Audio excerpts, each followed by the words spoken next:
Hi friends, I'm Abby and welcome back to my channel, and today we're going to be gushing about my favourite books of 2021 and just everything that's my favourite, and I absolutely love gushing. So I have attempted to rank these books.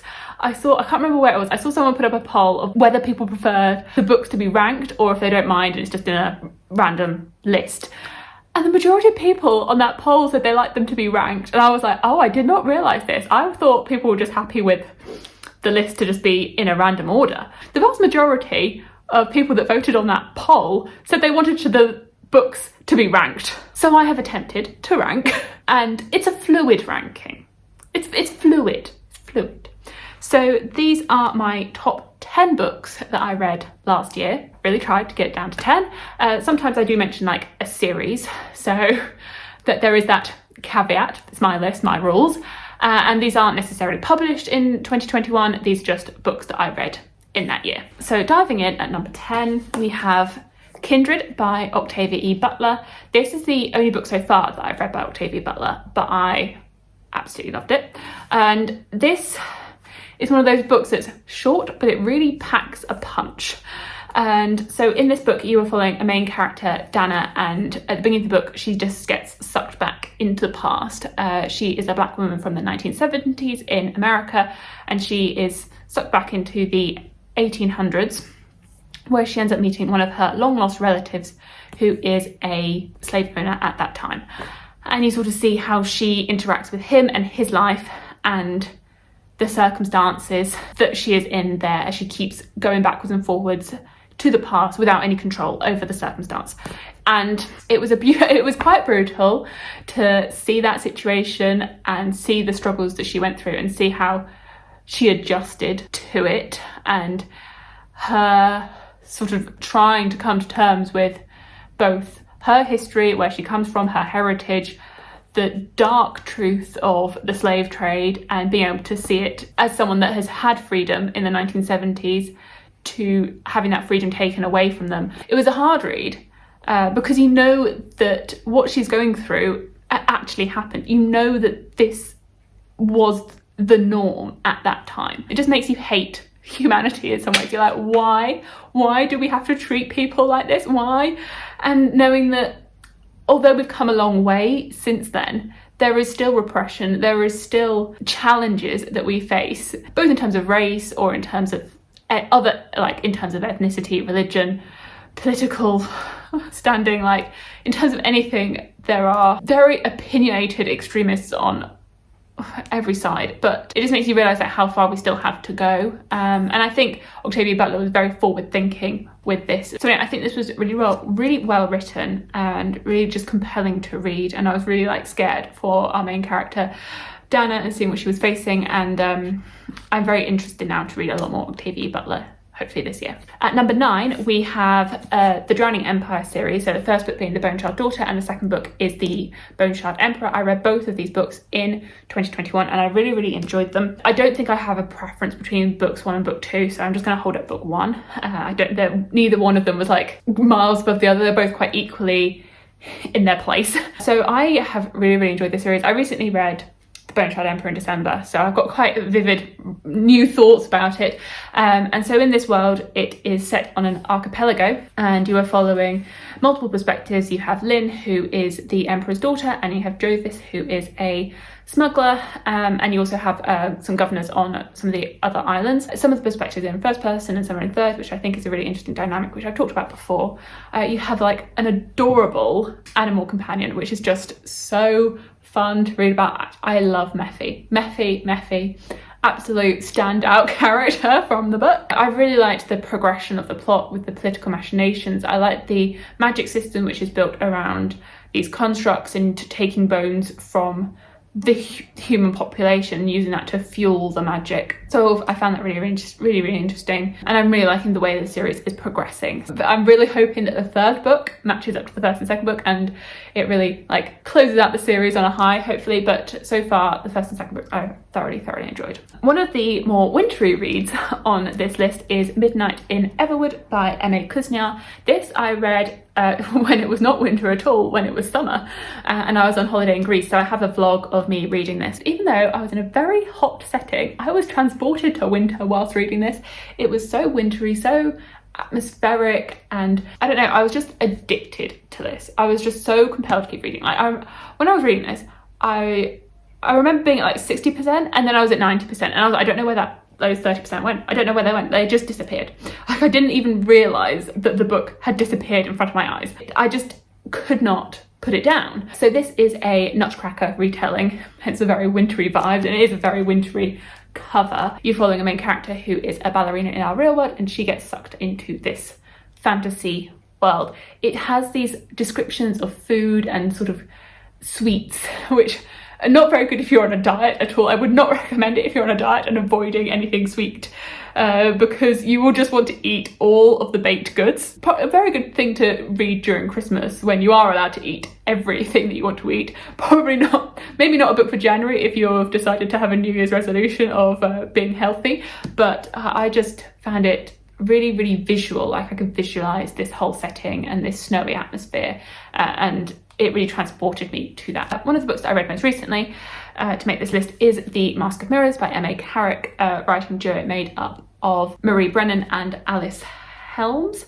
And I've talked about this one quite a bit on my channel because I feel like it's been in a lot of TBR videos, as I kept putting it on TBRs throughout the whole year, going 5-star predictions, I'm going to read this book, I will read it, and then eventually I read it in December and I really did like it. This is a Venetian inspired story following Ren, who is a con artist, as she infiltrates one of the merchant houses, and her infiltration into their high society. And it has a really interesting magic system. There's a lot of themes on sleep and dreaming and tarot cards, and there's this Zorro-like figure called the Rook, and I really, really enjoyed it. I found some of the scenes, particularly in the middle of the book, to be so transportive, and I was just so like sucked into the story and like what was going on, and then things went wrong and I was like, oh my god, what is happening here? Like, what? And so I was completely thrown off by some of the plot points that happened. I was like, what is going on? I was so invested in Ren and her con and whether it was going to succeed or not, and I'm so interested to see what happens in the next book in the series. Now we've had the reveal of who the Rook is, I'm like, what? So yeah, I'm really interested to see what happens to our characters. I'm scared for them. I'm scared something's going to happen to these characters and they're not going to live happily ever after. I feel like it's going to go wrong. But overall, I really like the setting. I have been to Venice. I didn't have the best experience in Venice. Well, I mean, it was just busy because it was summer and I was bitten to death by mosquitoes. So as in I looked diseased with the amount of mosquito bites. So I think I'd like to experience Venice. I'd love to experience Venice like this, I think, with like the court politics, the ballroom drama. Like, I'd love to see Venice like that, and less in the touristy, hot mosquito way. Moving into some romance, there are 2 romance books that I absolutely loved this year. Absolutely love them. So I'm just going to mention both of them now before we go back to fantasy, and I have put them both together here on this list. I do find it a little bit tricky to rank the romance alongside the fantasy because they're so different in my head. But I put them both here in 5 and 6 place. So at number 6, I have People We Meet on Vacation by Emily Henry. I have loved both of the romance books that I've read by Emily Henry. So I read Beach Read in 2020 and then People We Meet on Vacation in 2021, and I absolutely loved it. I also have a vlog where I read this book. It was a 24-hour reading vlog, so I can link that, and I was just so sucked into that story. I don't know if I just read it at the right time in my life, that I could just relate to the characters. And I think as well, like, I love traveling. I love books and I love traveling. I love being able to explore and see the world and see different places and cultures, and thankfully I work in a job where I can do that. But at that time when I read it, I mean, traveling wasn't really a thing, and it just made me so jealous of these characters that were traveling all around the world to places that I really wanted to go to, and I was like, I wish I was you. I wish I could do all this traveling. And I just love seeing the friendship turn into a romance and seeing it all develop and seeing how their relationship blossomed. You follow like there's different timelines in the book, so you have some of the different holidays that they go on that you follow. You also follow the present timeline as they try and reconnect after a situation on their last holiday together, and I was just so wrapped up in it and seeing their relationship, and I can't wait for more Emily Henry romances because they really work for me. They really just speak to me. And then the other romance that I absolutely love, which I put at number 5, was The Love Hypothesis by Ali Hazelwood. And I feel like this is on quite a few people's lists because it was so good. It was so good, and this was a surprise, and because I wasn't really expecting to love it as much as I did, and I really loved this book. I was just addicted to it. In this, you're following main character Olive, and she is a PhD STEM student, and she ends up in a fake dating situation with one of the professors, not her professor, but a professor in the same department called Adam, who is the moody, broody professor that nobody really likes. And they end up in this fake dating situation, lots of awkward scenarios, and I just ate it up.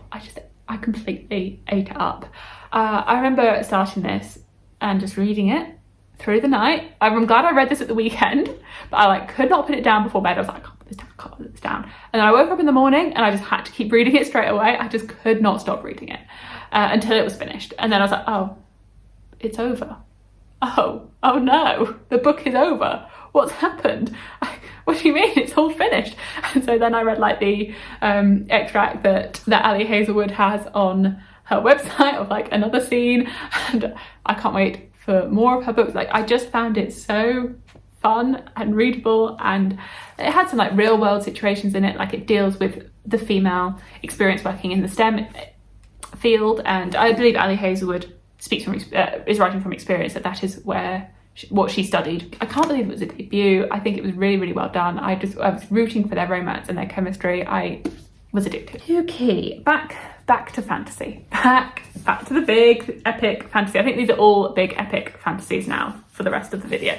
So in at number 4, we have the 5 Warrior Angel series, the first book being The Forgetting Moon. The second book, which I also read in 2021, was The Blackest Heart. And I feel like I could put both of these books here. I just am holding one of them, but I feel like I enjoyed them both to the same extent. I think if you like epic fantasy, you should read this series. If you like John Gwynne, then you should read this series. For John Gwynne fans, but with a slightly more descriptive writing style. I think it's a bit less abrupt than The Faithful and the Fallen, which is very action and plot driven, I think. Whereas this is a bit not slower, but is a bit more, the writing style is different. But I think it will, if you like the plot of Faithful and the Fallen, then I think you'll like this. And oh my god, this series, the first 2 books, the twists, the turns, the characters. Okay, so I feel like this is one of those books where I could just talk about the buzzwords that it has in it. So castles, secret passageways, assassins, prophecy, religion, untrustworthy people, battles, magical creatures, magic, and camaraderie. Okay, there we go. Oh, and grim. It's grim. It's very grim.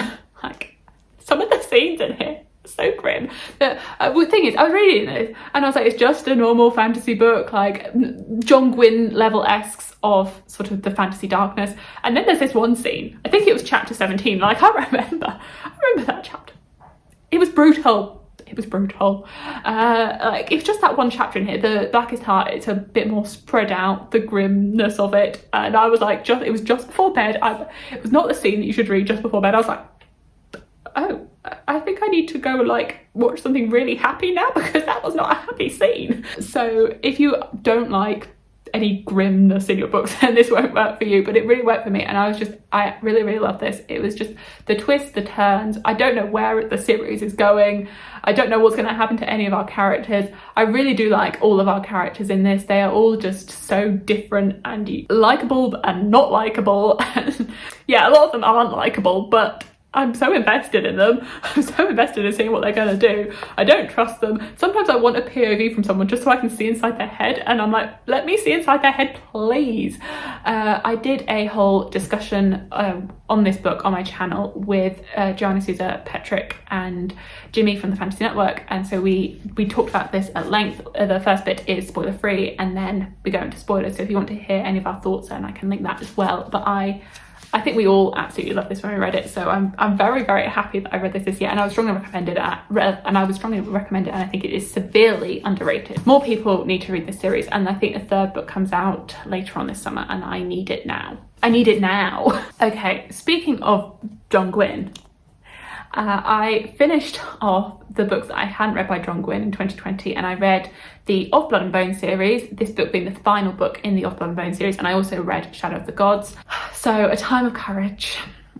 So this is the final book in the Banished Lands. I can't believe the Banished Lands is over. Can't believe I had to say goodbye to these characters. The Of Blood and Bone trilogy is set 130 years after the Faithful and the Fallen, which I think is still like my favourite John Gwynne series, I think, because of the time we had with those characters, the plot of them. But this book was such an epic conclusion to the whole Banished Lands saga.